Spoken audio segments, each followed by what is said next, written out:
우리 인사하십시다. 하나님은 당신을 사랑하십니다. 아멘.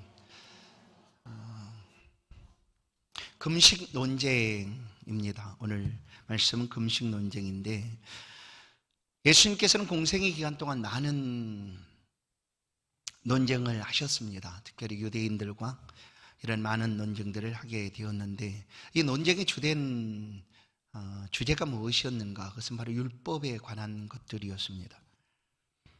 유대인들에게 있어서 율법은 그들의 삶의 기초였습니다. 그들은 율법을 지켜왔고 또 율법 안에서 삶을 살아왔습니다. 그런데 예수께서 오셔서 그들이 알고 있었던 그 율법의 행위들을 예수님께서 깨뜨리는 것 같은 그런 모습들을 보이게 됩니다. 그래서 예수님께 그들은 논쟁을 합니다. 이것이 옳은가 하는 것이죠. 안식일에 하는 문제, 또한 먹고 마시는 문제, 손을 씻는 그 성결의 문제, 이런 모든 문제들이 유대인들이 볼 때 예수님께서 행하시는 그 일들이 그들이 가지고 있었던 그 율법을 어기고 깨트리는 것처럼 보였기 때문에 수시로 예수님께 논쟁을 하게 됩니다. 제자들이 밀밭을 지날 때 밀을 까불어 먹는 일로, 또한 초청을 받았을 때 손을 씻지 않는 일들로. 오늘 말씀은 예수님께서 왜 금식을 하지 않는가, 예수님과 그 제자들은 어찌하여 금식을 하지 않는가 하는 문제들을 가지고 예수님께 찾아와 묻고 있는 그런 내용입니다. 성도 여러분, 예수님은 어떤 분이신가? 예수님은 시작입니다. 예수님은 시작일 뿐만 아니라 완성하신 분이십니다. 예수님으로부터 사실 이 율법이 수여가 됐다라고 볼 수가 있죠. 물론 구약 성도들은 알지를 못하죠. 구약 속에서 이 율법이 시내산, 모세를 통하여 시내산에서 수여받은 일이기 때문에 구약 성도들은 이 율법은 모세가 준 것이다, 모세가 받은 것이다, 하나님께 받은 것이다, 그렇게 여겼습니다. 그래서 모세가 기록한 그 성경을 모세오경, 그 율법이죠. 그 율법하면 모세오경을 얘기하는 것입니다.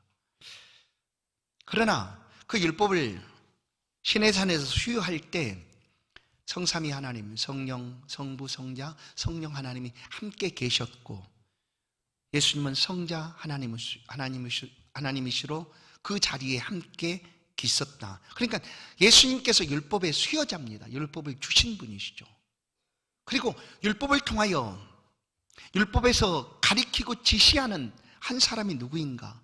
그가 바로 예수 그리스도죠. 사실은 메시아니까. 그런데 그들은 율법을 잘 들여다보고 누구보다 율법을 잘한다고 말하면서도 그 율법이 가리키고 있는 그 예수 그리스도를 알아보지를 못했습니다. 그리고 그들은 자기가 가장 율법을 잘 아는 것처럼 율법을 가지고 사람들을 정죄하기에 바빴다. 오늘 본문을 보시면 18절, 요한의 제자들과 바리새인의 제자들은 금식하는데 어찌 당신의 제자들은 금식하지 않습니까? 하고 묻습니다. 예수님이 이 땅에 오셔서 금식보다 사실 잡수셨습니다. 그래서 잡수시는 문제 가지고 왜 너희 선생은 손을 씻지도 않고 먹느냐? 너희 선생은 먹을 때 왜 세리나 창기들과 먹느냐? 그런 얘기들을 많이 했죠. 예수님은 금식하심보다 사실은 이 땅에 계실 동안 많이 잡수셨다라는 것을 알 수가 있습니다. 물론 예수님도 공생에 시작하기 전 40일 동안 굶주리신 시간들이 있었습니다. 40일의 금식을 하시고 그 사역을 시작하셨던 예수님의 모습도 우리가 볼 수가 있습니다. 오늘 이 서기관과 바리새인들은 자기들은 율법에 정통한 사람이라고 여겼습니다. 스스로 누구보다 율법을 잘 알고 있다라고 그들은 자부했습니다. 그래서 예수님 앞에 어찌하여 당신과 당신의 제자들은 금식을 하지 않습니까? 라고 말하는 거예요. 그런데 그 율법을 수여하신 분이 누구입니까? 예수 그리스도죠. 우리가 옛말에 이런 그 속담이 있지 않습니까? 번데기 앞에 주름 잡는다. 주름하면 번데기 다 주름으로 돼 있잖아요.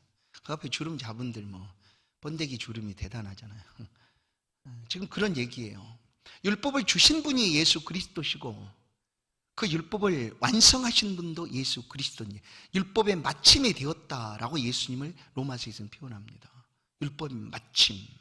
예수 그리스도는 율법을 폐하러 오신 분이 아니고 율법을 주셨다가 그 율법을 완성하신 분이시다. 그리고 예수님이 친히 하신 말씀이 사랑은 율법의 마침이 되었느니라.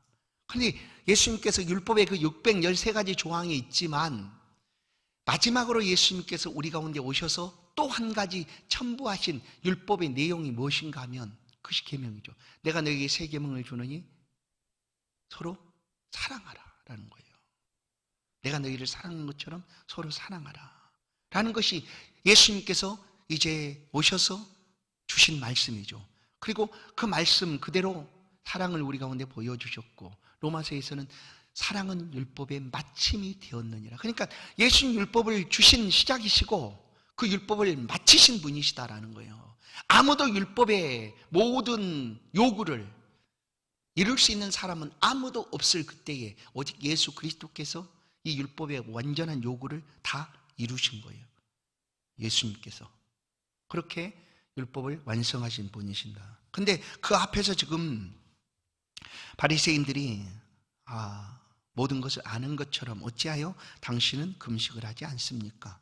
당신뿐만 아니라 당신 제자들도 하지 않습니까? 하고 묻고 있는 거예요. 예수님께서 뭐라 말씀하실까? 오늘 유대인들이 금식하는 절기가 있었습니다. 바벨론의 그 나라가 멸망받았을 때 그때를 그들은 잊지 않기 위하여 금식일로 선포하고 금식을 했습니다. 그리고 예수님 당시에 이 바리새인들 그리고 서기관들 또한 율법학자들은 그들이 그냥 자발적으로 일주일에 2번씩 내가 일회에 2번씩 금식을 합니다. 그러니까 그 금식은 강제적인 게 아니라 자발적인 금식을 그들이 했었다라는 것도 우리는 알 수가 있습니다. 그리고 율법에 기록된 대로 대속죄일에 속죄일 10월에 있죠. 그 속죄일이 되면 금식을 하고 하나님 앞에 나아갔습니다. 그러면 왜 이런 금식을 하는가 하는 거예요. 왜? 그들이 왜 이런 날에 금식을 할까? 그 금식을 한다는 것은 애통함입니다. 애통함 뿐만 아니라 음식을 끊고 간절함을 가지고 하나님 앞에 나아가겠다라는 결심이죠. 그게 바로 금식이었습니다. 그래서 어떤 기도보다 금식 기도가 더 절실하고 더 간절하고 더 힘을 발휘하는 이유가 그런 결단을 가지고 하나님 앞에 죽기를 각오하고 드리는 기도였기 때문에 금식 기도가 그렇게 힘을 갖게 되는 것이죠. 그들은 바벨론에 멸망받은 그 절기에 금식을 하는 이유는 우리가 이런 어려움을 슬픈 일을 당했습니다. 그러나 우리가 또다시 이런 일을 당하지 않기를 원합니다 하는 그런 회개의 마음으로 결단하여 하나님 앞에 금식을 했다라는 거예요. 예수님께서 금식을 하지 말아야 된다라고 말한 적은 없습니다. 금식할 필요 없다라고 말하는 것도 아닙니다. 금식하지 말아라 라고 말하는 것도 아닙니다. 뭐냐면 지금은 금식할 때가 아니라는 거예요. 지금은 요한의 제자도 바리새인의 제자들도 다 금식을 하고 있는데 어찌하여 당신의 제자들과 당신은 금식하지 않는가 하는 거였죠. 금식하는 것은 슬픔의 표현이기도 하죠. 애통함의 표현을 가지고 내가 다시는 이런 애통함과 슬픈 일을 내가 만나지 않기를 원합니다 하는 간절함을 가지고 하나님 앞에 나아가는 것이 금식입니다. 그러나 예수님은 이 금식이 필요 없다고 말씀하신 것이 아니라 지금은 금식할 때가 아니다라는 거예요. 지금은 애통할 때가 아니다. 그리고 하신 말씀이 지금은 어떤 때다라고 말합니까? 혼인 잔치가 벌어지는 때다라고 얘기하는 거예요. 여러분, 혼인 잔치를 초대한 다음에 여러분 다 금식하시오 하면 어떻게 될까요? 여러분, 혼인 잔치에 초대한 다음에 오늘 혼인 잔치 날인데 금식하세요 하면 어떻게 될까요? 금식하라고 그러면 그 애통하는 그런 장례식이라든지 이런 슬픔의 때에 금식은 선포할 수가 있죠. 혹시 그때 되면 내가 먹고 싶어도 먹지 못하는 그런 일들이 벌어질 수 있으니까 그런 슬픔의 때에는 금식이 맞지만 잔치 자리에 금식하라라는 것은 맞지 않다라는 거예요. 지금 예수님께서 그 말씀을 하고 있는 겁니다. 지금은 금식할 때라기보다 기뻐하고 즐거워할 때다라는 거예요. 예수 그리스도께서 이 땅에 오셔서 사람들과 교제하시고 만나시고 하나님 나라의 말씀을 전하시는 그 시기는 우리가 기뻐하고 즐거워할 때다라는 거예요. 우리가 그 혼인잔치와 같은 날이니까 혼인잔치의 가장 기쁨이 크다라고 볼 수가 있지 않습니까? 그래서 그 혼인잔치와 같은 지금은 금식할 때가 아니다라는 것을 말씀합니다. 그러면 여기서 우리가 한 가지 생각을 하게 됩니다. 예수님은 율법을 폐하러 오신 분인가? 그래서 이런 부분들을 보고 유대인들이 예수님 율법을 폐하러 온 사람이다라고 여겼어요.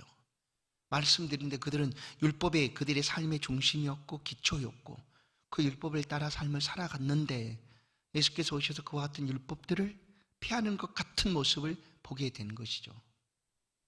그래서 예수님이 내가 율법을 피하러 온 것이 아니다라고 분명하게 말씀합니다. 율법을 피하러 온 것이 아니라 말씀 그린 대로 완성하기 위하여 오신 거예요. 율법을 피하심이 아니다. 그러나 유대인들이 볼 때는 이 예수님의 이런 모습들이 행동들이 율법을 피하는 것 같이 보였다라는 거예요. 그러나 잘 기억하십시오. 율법을 수요하신 분이 예수 그리스도세요. 율법을 완성하신 분도 예수 그리스도예요. 절대적인 기준은 예수 그리스도시다라는 거예요. 그래서 오늘 나중에 이제 이 금식 말씀을 하신 후에 나중에 2절 속에서 예수님은 어떻게 표현하는가? 바로 새 포도주로 표현을 합니다. 새 포도주. 새로운 것으로, 전혀 새로운 분으로 소개를 하고 있다라는 거예요.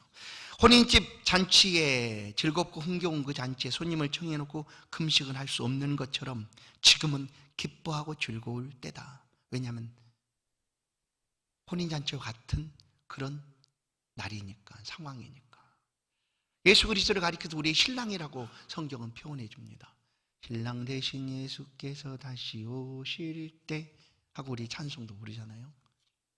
다시 오실 예수 그리스도, 그리고 교회들을, 그리고 성도들을 성경은 신부로 표현합니다. 그러면 그 신부와 만나야 될 신랑은 누구인가? 예수 그리스도인 것이죠. 예수님은 신랑으로 또다시 우리 가운데 오실 것입니다. 재림하실 때 신랑 예수님으로 우리 가운데 오셔서 신부 대신 성도들과 교회를 영원한 천상으로 올리셔서 그곳에서 혼인잔치가 이루어지는 그때 예수 그리스도는 신랑으로 우리 가운데 오신다. 계시록 21장 9절을 보면 7대접을 가지고 마지막 7재앙을 담은 7천사 중 하나가 나와서 내게 말하 이르되 이리 오라. 내가 신부 곧 어린 양의 아내를 내게 보이리라. 신부, 어린 양의 아내 된 성도들의 삶을 우리 가운데 보여줍니다. 그래서 예수 그리스도께서 재림하실 땐 모든 이 땅의 성도들은, 교회는 예수 그리스도를 신랑으로 맞이하는 혼인잔치에 나아가게 되는 거예요. 그래서 예수님께서 가장 첫 번째 이적을 어디서 행하셨는가를 우리가 기억할 수가 있어요. 갈릴리 가나? 어디예요? 혼인집에서 예수님이 행하셨어요. 물을 포도주로 바꾸시는 기적이셨죠. 예수 그리스도의 이 땅에 오심은 가장 기쁜 날이에요. 그러니까 하늘에서도 기뻐하고 땅에서도 기뻐하심을 입은 사람들 중에 평화로다 오늘 말씀하심처럼 예수 그리스도의 오심은 우리 이 땅에 사는 모든 사람들에게 가장 기쁜 날이다라는 거예요. 그러니 그런 기쁜 날에 금식할 수가 있느냐? 지금은 기뻐할 때다라는 거예요. 그러나 바리새인과 또 다른 사람들은 율법을 가지고 와서 아니 지금 금식하고 있는데 왜 당신들은 먹고 있느냐 거기서 이건 맞지 않다 하고 그것이 우선이다라고 얘기하는 거예요. 그래서 예수님이 이제 금식 문제를 이렇게 말씀하시고 그 다음에 이 금식과 전혀 다른 표현 같은 말씀을 하고 있는 거예요. 21절 보세요. 20절까지는 신랑을 빼앗길 날이 이르리니 그날에는 금식할 것이니라. 그때는 신랑을 빼앗길 날이 이르게 되면 금식하게 된다라는 거예요. 그러니까 그때는 하지 말라고 해도 해야 되는 상황이에요. 여러분 신랑을 빼앗겨 갔는데 그때 먹고 마시고 기뻐하고 즐거워할 때가 있겠습니까? 그럴 순간이 있겠어요? 얼마나 애통해하고 아파하겠습니까? 신랑을 빼앗겼으니. 그때는 그냥 금식할 수밖에 없는 상황인 거죠.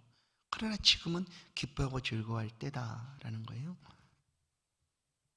그래서 이제 이 바리새인들이 당신은 금식을 하지 않고 있는데 이거 우리가 알고 있는 율법의 상식이든지 율법을 통해서 보면 틀렸다라는 거예요. 그러나 예수님은 그것과 전혀 이제 상관없는 말씀 같은데 이어지는 말씀이 이렇게 나옵니다. 21절. 이 금식과 이게 무슨 상관이 있다고 생각이 되십니까, 여러분? 이 금식 하느냐 마느냐 하는 문제와 21절과 22절 말씀이 어떻게 연결이 된다고 생각이 되십니까? 금식과 전혀 상관없는 것 같아 말씀같이 보여집니다. 그러나 예수 그리스도께서 어떤 분이신가를 이제 말씀하고 있는 거죠. 첫 번째 비유가 뭐냐면 생배 조각을 낡은 옷에 붙이는 자가 없다. 이게 아주 새 조각이죠. 낡지 않은 새 조각, 그 천을 가져다가 낡아 있는 그 조각에 붙이지 않는다라는 거예요. 그렇게 하면 어떻게 해요? 그 낡은 조각이 다 해져서 찢어질 거 아닙니까? 그렇게 할 수 없다라는 거예요. 그렇게 붙일 수가 없다. 그리고 또 한 가지 말해요. 낡은 가죽 부대에 새 포도주를 넣을 수가 없다라는 거예요. 낡은 가죽 부대에 새 포도주를 넣을 수가 없다. 생배 조각과 새 포도주, 그리고 낡은 헌옷과 낡은 가죽 부대. 그러니까 생배 조각과 새 포도주는 지금 예수 그리스도 자신을 표현하고 있는 말씀이기도 합니다. 왜냐하면 그것을 연결시키면 결국 그것을 감당하지 못하는 것이 뭐냐면 헌 조각이죠. 찢어져 버릴 것이고, 그리고 낡은 가죽 부대도 새 포도주를 담지 못하고 흩어져 버릴 것이니까 그렇게 담아내지 못한다라는 거예요. 그럼 어떻게 되는가? 예수 그리스도의 그 새 것을 예전 율법으로 담아낼 수 없다라는 얘기입니다. 왜냐하면 예수 그리스도는 전혀 새로운 분이신데 자꾸 옛적 율법을 가지고 그 새로움이신 예수 그리스도를 담으려고 하면 결국 흩어지고 또 뜯어지고 쏟아져 버릴 것이다 라는 거예요. 그래서 예수님은 나는 새로운 질서, 곧 예수 그리스도로부터 새로운 시작이다 라는 말씀을 오늘 이 금식을 하는 논쟁하는 부분에서 예수님 말씀합니다. 그래서 22절 마지막 절을 보면 오직 새 포도주는 새 부대에 넣느니라. 그러니까 예수 그리스도를 우리가 우리 안에 담아낼 수 있는 방법은 뭐냐? 율법이 아니라는 거예요. 율법으로 예수 그리스도를 담을 수가 없다라는 거죠. 그런데 우리는 끊임없이 옛 율법을 가지고 그것을 해결하려고 애를 써봅니다. 그럴 수 없다는 얘기예요. 왜냐하면 예수 그리스도는 전혀 새로운 분이시니까. 그렇다고 율법을 폐하러 오신 분이냐? 아니, 한 번도 그런 적은 없어요. 그러나 율법의 외형적인 모양만 가지고 그 율법을 요구를 행하지 않는다고 정죄하고 논쟁하고 했을 그때에 예수님은 율법이 가지고 있는 본래적인 정신에 대한 말씀을 합니다. 율법이 가리키는 건 사실 뭐냐면 예수 그리스도라니까요. 오실 메시아라니까요. 예수 그리스도 안에서 완성되어지는데 어떻게 그 완성시키실 예수 그리스도를 자꾸 옛 율법으로, 율법의 틀 안에 예수 그리스도를 이렇게 담으려고 하는가? 안 된다라는 거예요. 그럼 뭐예요 지금? 예수께서 하신 말씀을 들으라는 얘기입니다. 들으라는 얘기예요. 아니, 지금 금식해야 되는 절기인데 당신이 뭔데 금식을 하지 않고 그렇게 음식을 먹느냐? 한다고 한들 소용없다는 거예요. 그냥 예수님 말씀처럼 지금은 기뻐할 때다. 기뻐할 때고 음식을 먹어야 할 때다. 그러나 정말로 금식을 해야 되는 순간이 다가올 것이다. 그러니까 이 바리새인들과 서기관들은 율법의 정신이라기보다 그들이 그동안 전통적으로 이어져 왔던 그 율법만을 가지고 그 율법의 잣대를 가지고 사람들을 정죄했다라는 거예요. 그러나 율법 안에도 정신이 있습니다. 그 정신은 뭘까? 사랑이거든요. 사랑, 사실. 사랑이에요. 율법의 정신은 정죄함이 아니라 심판함이 아니라 사랑이다라는 것을 놓쳐버린 것입니다. 그래서 예수님은 그것을 말씀하시고 이제 예수 그리스도께서 가르쳐 주시는 그 말씀으로 삶을 바꾸라라는 거예요. 그러지 않으면 결국 헤어질 수밖에 없다는 거예요. 흩어지고, 왜냐하면 끊임없이 부딪힐 테니까. 예수님 새로운 질서신데 옛 질서만 자꾸 예전에 이랬는데 왜 이렇게 안 하십니까? 라고 말한다고 해도 안 된다는 거예요. 그러니까 예수 그리스도의 하신 말씀을 붙잡고 그 안에서 새로운 삶을 살아가도록. 그래서 우리가 예수를 믿는다는 것은 새로운 시작입니다. 다시 태어났다라는 표현을 성경은 우리 가운데 알려주죠. 다시 태어났다. 그러면 이전 것과 전혀 다른 거예요. 우리가 예수를 지금 믿어도 예전에 믿지 않았을 때 그런 모든 것들을 자꾸 가지고 와서 예수 믿음과 대비해가지고 이때는 이랬는데 이렇게 할 수 없다는 거예요. 그냥 예수 그리스도 안에서 새로운 시작을 우리가 하고 있는 겁니다. 예수님의 말씀을 따라 예수님을 따라서 살아가고 있는 것이다. 그래서 예수님께서 금식에 관한 말씀을 이제 합니다. 금식을 하지 않느냐라고 말할 때 지금 금식할 때가 아니다라고 예수님께서 말씀하시고 산상보훈을 통해 예수님께 금식에 대해서 말씀해 주신 내용이 있습니다. 마태복음 6장 16절을 보시면 금식할 때 너희는 외식하는 자들과 같이 슬픈 기색을 보이지 말아라. 예수님 금식을 하지 말아라라는 말씀이 아니셨어요. 여기서는 때를 따라서 금식할 때가 아니고 또한 금식을 하되 어떻게 해야 되는가, 단순히 율법에 기록되어 있으니까 습관적으로 그렇게 하지 말고 정말로 금식해야 된다. 언제? 신랑을 빼앗길 때 그 빼앗기는 마음을 가지고 통회하고 안타깝고 자복하는 그런 마음으로 하나님 앞에 금식을 해야 된다.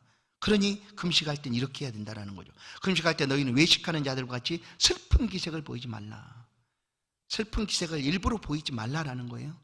또한 너는 금식할 때 머리에 기름을 바르고 얼굴을 씻으라. 이는 금식하는 자로 사람에게 보이지 않고 오직 은밀한 중에 계신 내 아버지께 보이게 하려 함이라. 그러니까 이제 그 바리새인들과 이제 자꾸 그래서 논쟁이 자꾸 붙은 이유가 예수님과 이 율법을 잘 알고 있다, 율법은 내가 누구보다 잘한다고 하는 그 바리새인들과 논쟁이 붙은 이유가 이런 문제 때문이었어요. 율법의 행위를 아주 강조했죠. 율법에 기록된 대로 이렇게 해야 되는 거 아니냐. 기도를 그렇게 해야 되고 금식이 때가 되면 금식을 그렇게 해야 되고 라고 하지만 예수님은 그것들을 말하는 것이 아니라 이런 말씀들을 하시니까 금식할 때 사람에게 보이려고 하지 말아라. 이 바리새인들은 그들의 모든 행위는 그냥 골방에서 하는 행위가 아니었어요. 골방에서 한 것이 아니라 모든 사람들이 있는 곳에서, 사람들이 일부러 많이 모이는 시장 어기나 또한 예루살렘 성전 그런 데서 그들은 일부러 그들이 얼마만큼 율법적인 삶을 살아가고 있는가를 보여주는 삶을 그들은 행한 거예요. 그렇게. 그러니까 금식할 때는 얼굴이 수척해지지 않겠습니까? 금식 먹지 않으니까. 그러면 내가 얼마만큼 힘든지를 이렇게 보여주는 거죠. 외형적으로. 그렇게 하지 말라는 거예요. 오히려 금식을 안 하는 것처럼. 왜냐하면 단순히 외형적으로 보여지는 모습이 금식을 한다 그렇게 말할 수는 없으니까 우리가 금식하는 것은 하나님께 우리의 마음을 토로하며 정말로 간절한 마음으로 나아가는 것인데 그렇게 해라. 하나님 앞에. 예수님의 금식을 이렇게 말하고 있는 거예요. 금식하지 말라는 얘기가 아닙니다. 금식을 필요 없다라고 말하지도 않아요. 초대교회가 이 금식을 선포하고 성도들에게 금식을 하게 한 때가 있었습니다. 사도행전 13장을 보면 안디옥 교회가 이제 가장 처음으로 선교사를 파송합니다. 바나바와 바울을 가장 첫 선교사로. 그러니까 성경 역사 속에서 공식적으로 파송된 선교사는 이들이었죠. 바울과 바나바를 안디옥이라는 교회에서 이들을 우리 교회가 당신들을 외국의 이방 땅에 선교사로 파송합니다 할 때 그들은 금식하며 하나님 앞에 기도했다라는 기록이 있어요. 선교사를 파송할 때. 그렇죠. 금식하지 말라는 얘기가 아닙니다. 금식은 필요합니다. 그러나 예수님께서 오늘 이 표현은 지금은 금식할 때가 아니지만 앞으로 금식할 때가 있다. 언제? 신랑을 빼앗길 때. 그때가 되면 이와 같이 하라라는 말씀을 하십니다.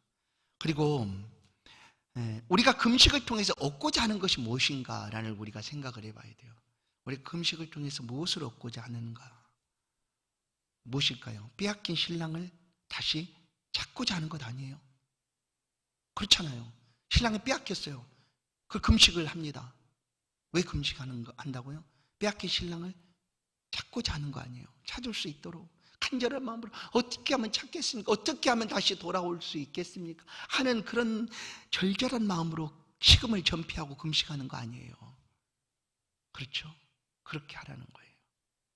오늘 구약 속에서 사실 이 금식을 이렇게 하라라고 이미 말씀하고 있어요.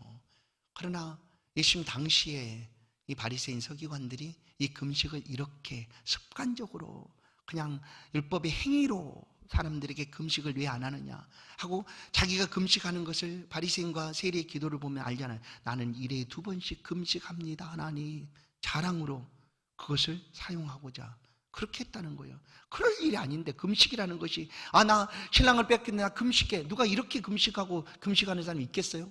아니잖아요. 통에 차복하고 그냥 아무것도 정말로 입에 들어오지도 않고 먹을 수 없는 그런 상황에서 금식을 하면서 부르짖는데 이미 구약 속에서 이 말씀을 하고 있다는 거예요. 왜냐하면 이사야 58장을 보면 나의 기뻐하는 금식하고 이 율법 속에도 이 금식이 표현되어 있어요. 어떻게 금식하고 있는가?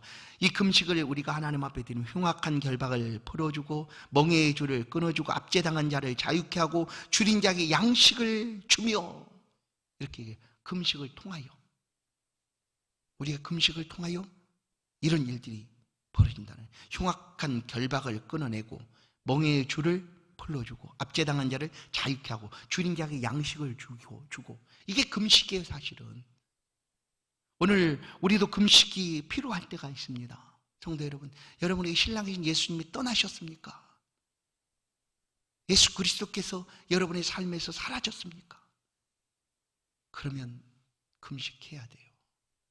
사라진 것 같아도 금식해야 돼요. 하나님 어찌하여 내 삶이 이렇습니까? 아니 내가 왜 이렇게 달라졌습니까? 하나님을 섬겨가던 내 믿음과 신앙의 삶이 어떻게 이렇게 변했습니까? 하고 예수 그리스도께서 신랑이신 예수 그리스도께서 빼앗긴 것처럼 우리 가운데 보이지 않으면 금식해야 돼요. 다시 우리의 믿음의 삶을 추스리고 하나님 앞에 음식을 끄는 그런 심정으로 구해야 된다라는 거예요. 그게 바로 금식입니다. 단순히 어떤 정해진 때에 금식하라라는 얘기가 아닙니다. 대부분 한국 교회에서는 이 고난주간에 금식을 많이 하죠. 그것이 이제 필요하기도 하고 또 금식을 하게 될 때 예수님의 고난을 깊이 묵상하며 그렇게 정말로 그런 금식에 참여할 수도 있습니다. 그러나 이런 금식 어떤 습관적으로 정해진 제도에 따라서 한다고 하면 그것은 온전한 금식일 수 없다라는 거예요. 정말로 우리의 삶에서 하나님 앞에 이렇게 간절하게 부르짖고 구해야 되는 그런 통의 자복의 시간들이 필요할 때 어떻게 해요? 신랑을 빼앗겼을 때요. 나는 우리 가운데 지금 내 안에 신랑이 계신다 예수님이 라고 다 믿고 있지만 어느 순간 그 예수님의 자리가 점점 우리의 삶에서 작아지고 있다고 하면 그걸 느낀다면 금식해야 돼요. 또 한 가지는 이사야 58장에 있는 말씀처럼 흉악한 결박, 멍에의 줄, 압대당한 자를 자유케 하는 이 모든 것은 어떻게 이루어집니까? 예수복음 전할 때예요. 그렇잖아요. 예수를 알지 못한 사람은 여전히 이와 같은 결박에 붙잡혀 있는 거거든요.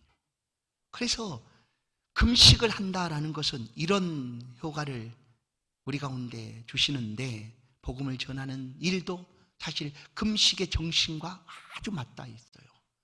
예수를 전함으로 듣는 자가 흉악한 결박에서 풀어지고 압제당하다가 자유케 되고 또한 줄인 자에게 생명의 양식이 들려지고 하는 일들이죠. 그래서 우리는 이런 일들을 위하여 하나님 앞에 구해야 돼요.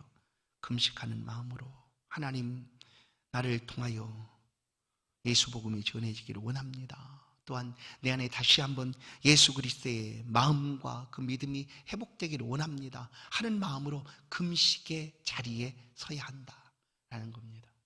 성도 여러분, 기뻐할 때는 마음껏 드십시오.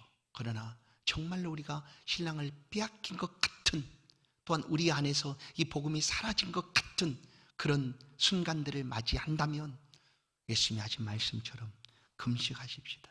그래서 그 은혜가 우리의 삶을 통하여 세상 속에 흘러갈 수 있도록, 금식의 은혜가 우리의 심령 속에 임할 수 있도록, 금식의 삶을 또 우리도 살아갈 수 있도록, 그것이 바로 우리의 영혼의 일을, 영혼의 삶을 회복시키는 일입니다. 오늘 예수님이 금식 논쟁을 통하여 하신 말씀은 오늘 우리를 위하여 주신 말씀이다 여기시고, 우리의 삶에서 예수 그리스도를 잃어버리지 않도록 또한 금식하는 삶을 우리의 삶에서도 열심으로 복음을 전하고 살아가는 그런 삶을 살아가기를 간절히 소원합니다. 하나님, 우리를 도우시고 또 우리와 함께하여 주시니 감사합니다. 우리는 쉬 잊어버릴 때가 너무나 많습니다. 들어도 또 잊어버리고 깨닫지 못하고 또 여전히 예전처럼 삶을 살아갈 때가 있습니다.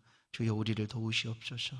우리 안에 그리스도 예수가 분명하게 좌정하여 계심을 우리가 날마다 확인할 수 있도록, 날마다 복음 안에 서 있을 수 있도록 우리의 삶을 붙들어 주옵소서. 혹시 우리 안에서 신랑을 빼앗기는 것 같은 그런 아픔이 있을 그때에 우리 또한 간절한 마음으로 탄식하며 금식하는 자리에 나아갈 수 있도록, 그래야 다시금 회복되어지고 우리 안에 복음이 회복되어지고 예수 그리스도가 회복되어지고 우리의 삶을 통하여 하나님의 영광이 높아지는 그런 복된 삶을 우리가 힘있게 살아갈 수 있도록 이 말씀 앞에서는 우리 모두가 될 수 있도록 도와주옵소서. 예수 그리스도의 이름으로 기도하옵나이다. 아멘.